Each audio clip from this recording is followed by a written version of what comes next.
Salut à tous, bienvenue en Presqu'île de Crozon.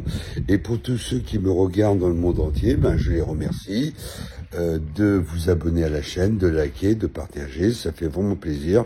N'oubliez pas les hashtags pour pouvoir que la vidéo soit vue par plus de monde.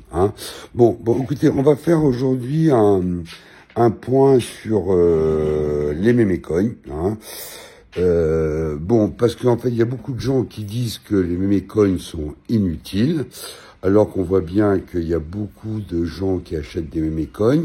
Il y a même des nouveaux qui rentrent grâce aux mémécoins. En même temps, ça alimente les liquidités sur Solana, Ethereum, etc., etc. Donc, c'est quand même un marché qui est porteur. Bon, c'est un marché très, très, très volatile, on voit bien. Je vais prendre un exemple, par exemple, Troll, où j'ai acheté pour 1000 balles il y a à peu près 4-5 mois, il est monté à 7000. Là, il est redescendu à 3500, 4000. Le mémé AI que j'ai acheté, il est passé de 70, là aujourd'hui il est monté à 59, etc., etc. Bon, c'est un marché hyper volatile. Bon, ce qu'il faut savoir, c'est que ceux qui prennent des profits, eux, ils peuvent faire des allers-retours en trading. Alors, pas des tradings avec des effets de levier, mais des tradings classiques. Par exemple, le même AI, vous l'achetez à 70, vous le revendez à 11 ou 12. Vous faites comme 100%. Scotty AI, je l'ai acheté pendant la pré-sell, j'ai fait 100%. Donc, pour ceux qui achètent et qui revendent, c'est quand même un marché positif. Alors naturellement, c'est un marché hyper risqué. Alors, moi, pour l'instant, je fais plutôt des capitalisations qui dépassent les 5-6 millions de dollars avec des liquidités à 1 million jusqu'à 33 millions de dollars. Maintenant, je vais m'intéresser un peu aux mêmes qui font à peu près 140, 230, 300 millions de dollars. Parce que souvent, le problème des mêmes qui ont peu de liquidités, ils sont très difficiles à vendre et souvent, ils sont pas listés sur le Web3 de Binance. Et on peut pas les échanger non plus dans les wallets. Donc ça, c'est relativement compliqué. T'as vu, il y a plein de camps. Je sais pas si vous voyez, là. Bon, ça veut dire qu'il va pleuvoir demain. En plus, ce qu'il faut savoir, c'est que il y a beaucoup de gens qui ont acheté au début du Bitcoin et d'Ethereum, des vrais puristes, d'ailleurs qui gardent et qui sont maintenant devenus des baleines, qui sont contre la réglementation. Donc il y a beaucoup d'investisseurs qui pensent que quand la réglementation sera vraiment vissée dans tous les coins, que BlackRock aura vraiment, verrouillé le marché, les banques, etc., avec les ETF, Ethereum, avec les nouveaux ETF qui arrivent, etc. Les puristes, en fait, ils vont revenir sur les mémécoins parce qu'ils savent qu'il n'y a pas de réglementation, qu'ils peuvent faire un gros profit rapidement. Donc, ils vont revenir sur ce marché.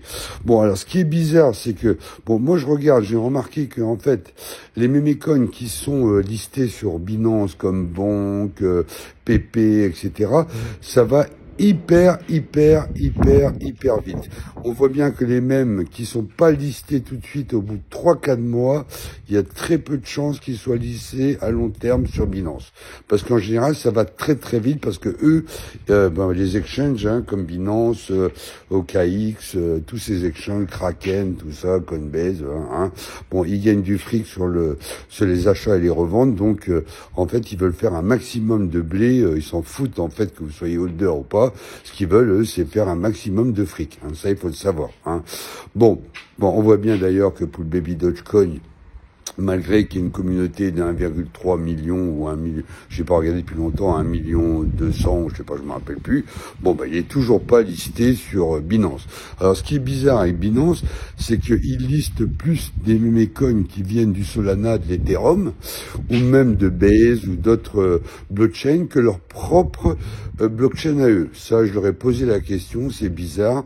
Hein, on se demande s'ils ont vraiment confiance en leur blockchain parce qu'ils listent pratiquement pas de mèmes qui sont sur la BNB. J'espère qu'un jour on pourra nous expliquer. Si vous avez une explication à ça, mettez-le moi dans le commentaire parce que ça fait quand même bizarre. Et donc moi j'évite d'acheter maintenant des mèmes en BNB parce que bon en général ils sont jamais listés. Bon, il y a deux que j'ai continué à accumuler qui eux par contre ont une chance d'un jour d'être listés parce que ils font un score extraordinaire. Bon, j'ai fait une connerie, j'ai mis que 180 balles, je me suis retrouvé avec 2 fois 3000 balles, donc c'est bien, j'ai fait presque bon, je sais pas compter, mais bon, 180, 3000, ça fait beaucoup. Et on pense qu'encore, ils vont faire 10. Bon, je parle là toujours de high-tech et de chaîne GPT, qui sont vraiment, qui ont une grosse capitalisation, qui ont une utilité dans le AI, etc., etc. Bon, là, je cherche des tokens, des mèmes actuellement sur la tokenisation. Alors, si vous avez des infos là-dessus, envoyez-moi dans les commentaires, parce que j'aimerais bien, en fait, en accumuler quelques-uns. Si vous avez des infos là-dessus, hein. Bon, le Bitcoin, bon, c'est un peu normal qu'il ait un peu chuté parce qu'il avait comme énormément progressé. Hein. Bon, les mecs ont pris des profits, ce qui est logique. Et sur un marché volatile, une baisse de 25 ou 30%, c'est pas non plus la mort. Hein. Il y a beaucoup de gens qui paniquent dès que ça baisse, bon, etc. Bon, il y a certains mecs qui accumulent, je regarde là, des investisseurs qui accumulent de l'Ethereum parce qu'ils pensent que les ETF seront faits. Bon, malgré ce qu'a dit le président de la SEC, bon, il avait fait pareil pour le Bitcoin et en fait, il y a eu l'ETF. Bon, on sait très bien que quand BlackRock dépose en fait un ETF, en général, ça marche. Alors peut-être qu'un jour, il fera un ETF sur un panel de mèmes, on sait jamais, hein, style PP, Shiba. Bon, ce qu'il faut savoir, c'est qu'il n'y a jamais, pour l'instant, aucun mème qui a fait le score de Shiba Inu. Hein, je me rappelle des potes qui avaient acheté 2 euros des Shiba. Bon, le mec qui aurait mis 1000 balles dans le Shiba. Bon, pour l'instant, ça s'est pas reproduit. Même le bon qu'il a fait 23 000%. Bon, le PP, je sais pas combien il a fait, il a dû faire pareil. Mais il y a pour l'instant, aucun même qui a fait le score du Shiba Inu. Hein.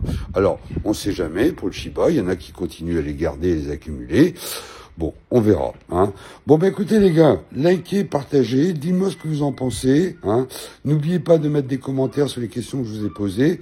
Ça m'aiderait en fait dans mes choix. Allez, bye les gars, bye.